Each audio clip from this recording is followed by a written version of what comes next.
Finovate showcases cutting-edge banking and financial technology through a global conference series featuring short-form demos and thought leadership. Now, the conversation continues on the Finovate podcast.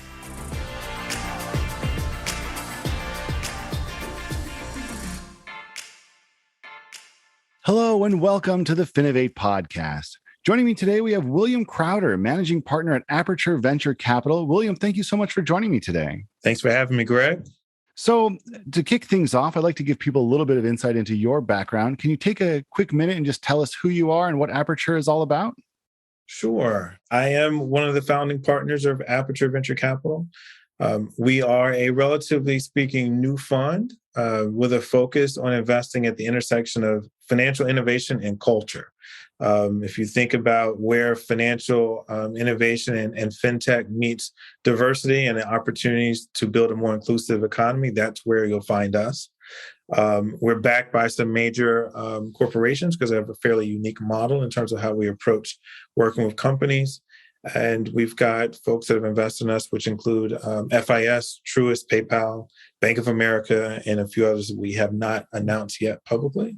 But our hope is that through the collective work of and engagement of those partners, along with the work that our team will do, that we'll have an opportunity to support some of the next generation of fintech leaders and giants. And hopefully those will be companies that are led by more diverse founders, a different group of people than we've seen historically lead these types of companies. Yeah, I know it's a cool mission, and I think it's one that we certainly are very supportive of at Finovate as well. The idea of getting more diverse people into the ecosystem is really crucial for the long-term success of the ecosystem itself. Otherwise, you get this tunnel vision, you get these kind of self-reinforcing dynamic, which is not ultimately healthy. So, I think it's really an interesting organization, and I would encourage people listening to learn a little bit more about what they do. I wanted to talk today specifically about kind of the security companies that you invest in. I know we've talked a little bit before getting on the line here today, and there are a couple of different companies that you work with in that security space, which is a really interesting one right now in the fintech space. And looking at this at a really high level, where do you see kind of the biggest threats coming into this space, or coming into fintech, I should say, in the security arena? Sure. This is we spoke about this before. I mean, this is a hot area. Obviously, a ton of capital went into those types of startups, cybersecurity startups last year. Certainly, I think towards the end of last year and even Q4 of 2021. And we're already looking at probably record numbers again in 2022. There's a number of different areas that I think are interesting, but at the core of what's interesting to me and interesting to Aperture is this notion of asset protection. I think that, everyone is kind of thinking about, it's financial services, it's financial technology, must be related to protecting my money. And that's true. But, the definition of asset is changing tremendously. And because of that, I think that we're going to find ourselves far more vulnerable to attack. And it's an area where there's not going to be a singular solution. There are going to be multiple solutions that are going to that will be required. And as a result, that means there's a lot of different opportunity to make investments and ideally do well in the process. Yeah, I think one of the pieces that we want to spend some time unpacking is this idea of what exactly is an asset, right? Because I think there are so many different places that you could consider, what an asset could be. And this is one of those things where we should probably have some definitions around that. So what do you consider to be assets that we really need to be safeguarding in this kind of context? Well, it's so interesting because, I think there's two ways of looking at it. I think from a corporate standpoint, you always kind of think about what are the things that are most important to us in our business. Those are our assets, right? As an individual, I think about it in terms of what do I care about so much that I would fight tooth and nail to ensure that nothing happened to it. That's the way I think about it. And so, you'll fight tooth and nail for your money, except when someone pulls a gun on you and they're taking your wallet, you give them the wallet, you move on because you can get more money. But you grab one of my kids or something that represents their uniqueness, and now we have a real problem. And so, when we think about protecting assets, asset protection includes the assets that are obvious as well as those that are non-obvious, those that are not physical anymore. Necessarily, they may be digital. They can be financial, but even in the financial realm, they're still digital or can be. And so you now you're kind of faced with this approach, this strategy that requires an understanding of how do I protect my digital assets? How do I protect my physical assets? And how do I understand who has access to them and under what circumstances? And am I keeping track of that? Am I okay with that? And do I have a reasonable amount of control over who gets access to them, how they access them, and then how they use them? Yeah, and I think when you look at it from a kind of a company standpoint, you start to think about, obviously every company is going to protect their financial assets, but there's a Yeah. lot more that goes on that companies really have to make sure that they're safeguarding.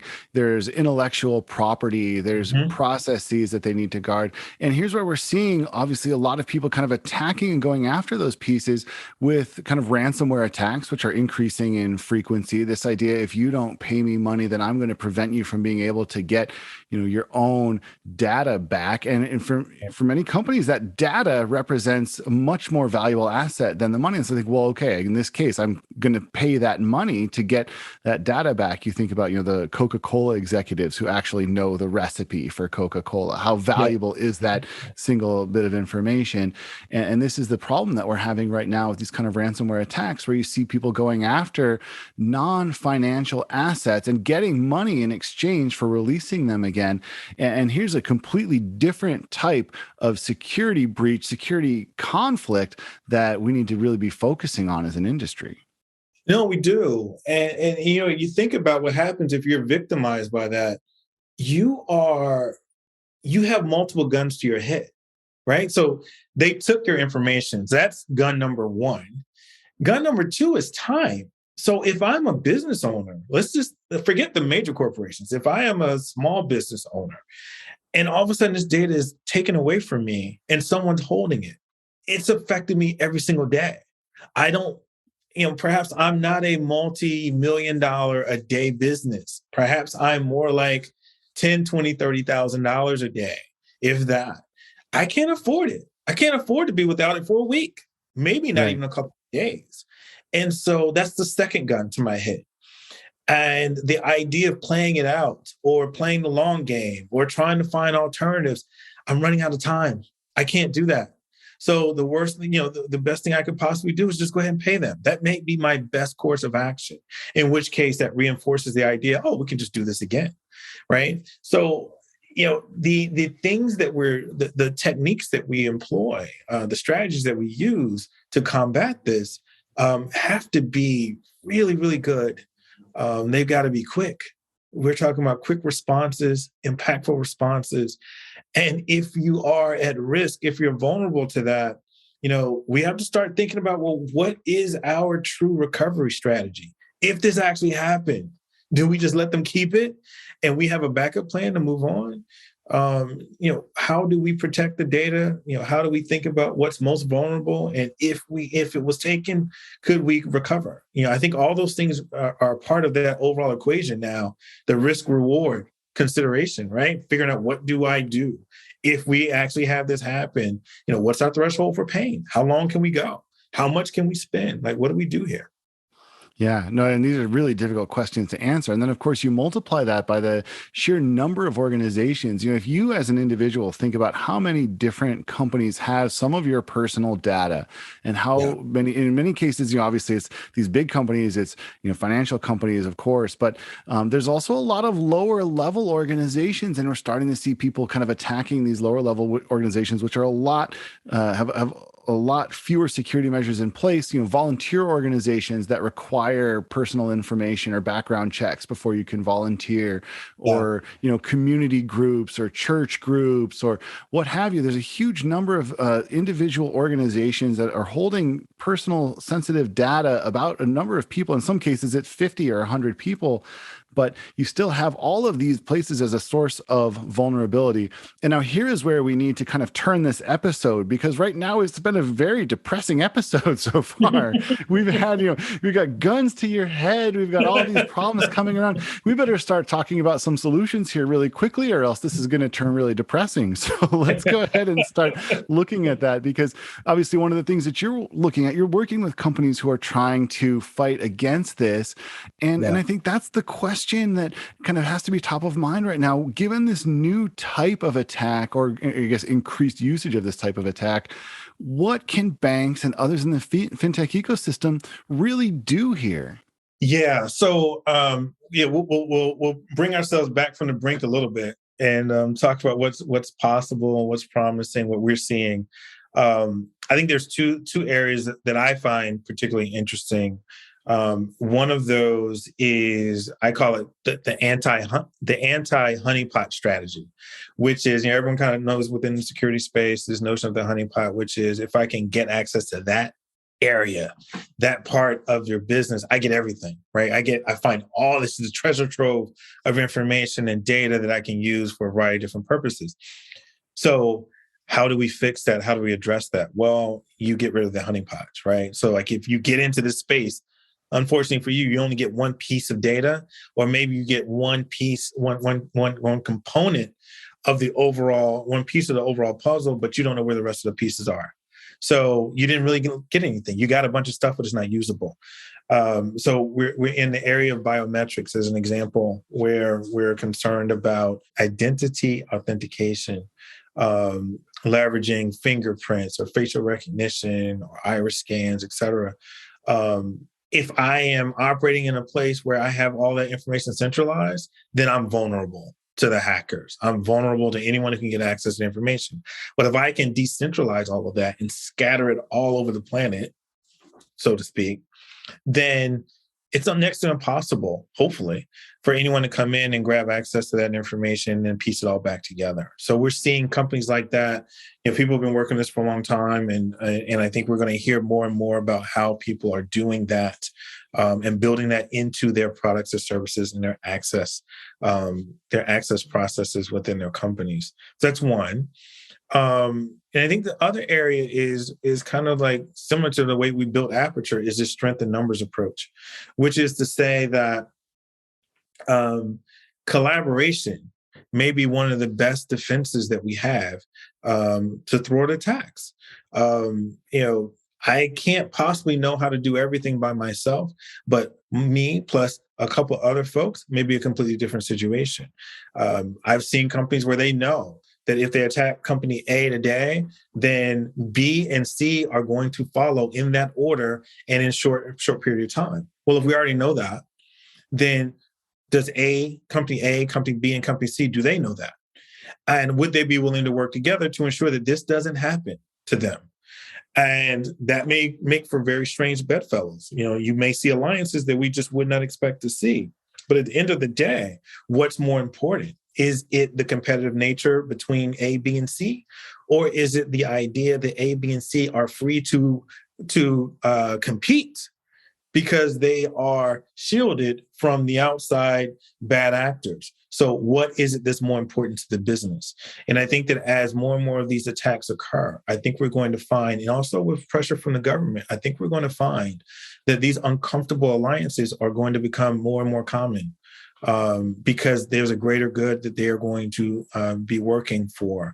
And it's just the reality. This thing is too, it's too amorphous. It changes too frequently and too dynamically to just say that, hey, we figured it out and we don't need any help. We're all good. We're not. And I think the moment anyone says that by themselves or in a vacuum, they're announcing, hey, I'm over here and I have a target. I have a target on my head. You put a bullseye on your back anytime you stand up and say, we've got security as a strategic advantage for us. There's going to be somebody out there hearing the message and be like, oh, yeah, really?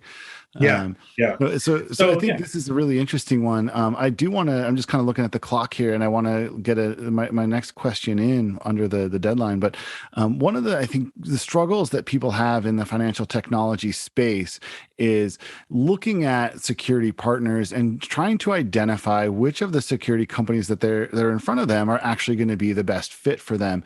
We hear this a lot at Finovate from people who aren't experts in the security space. How do I know which companies are right for me? How do I know which companies that are up there you can see ads, it all promise very similar things?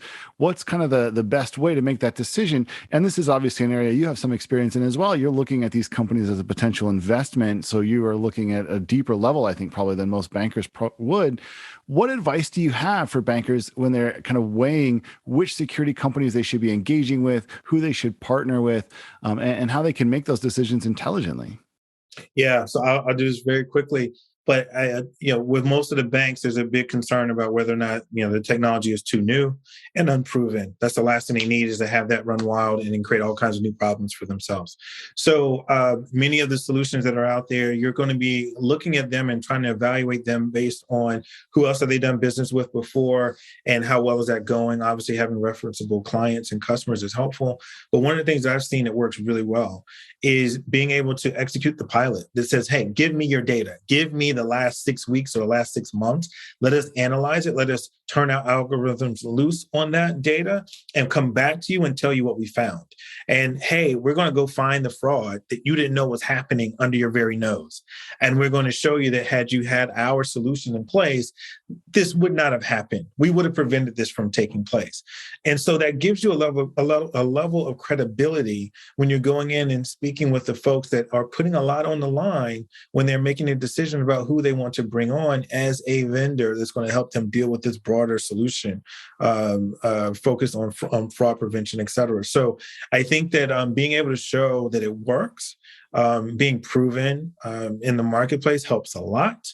And then if you can find a way to get in with a bank in particular on a trial basis, but giving you a sandbox by which you can play and show just how good it is, I think that's one of the best ways to kind of earn the right or the opportunity, if you will, to do it on a much larger scale with some of the organizations that are probably more concerned about this issue and this topic than almost any other sector in the economy. Yeah, well, I think that's kind of the more optimistic place to end here. The idea that as much as the types of attacks are becoming more complicated, so too are the ways we can combat them. And the number of people and the quality of people who are innovating in this space continues to grow. There certainly are no shortage of people who see these problems and really are doing impressive things to try and combat them. And so maybe that is kind of an optimistic note we can end on there, because we were in danger for a minute of having just a really dark and depressing episode.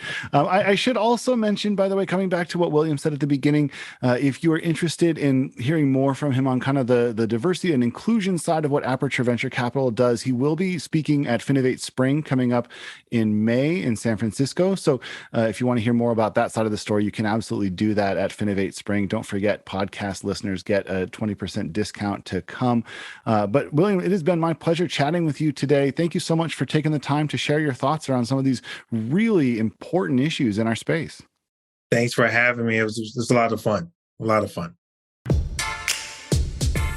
The Finovate podcast is produced by Informa Connect in association with Provoke.fm Media. Check out Finovate.com for information on Finovate's upcoming shows and to learn how you can get involved. The discount code Finovate Podcast will save you 20% on tickets to all of our events. And you can email us at info@Finovate.com for information on sponsoring, speaking, or demoing. Thanks for listening.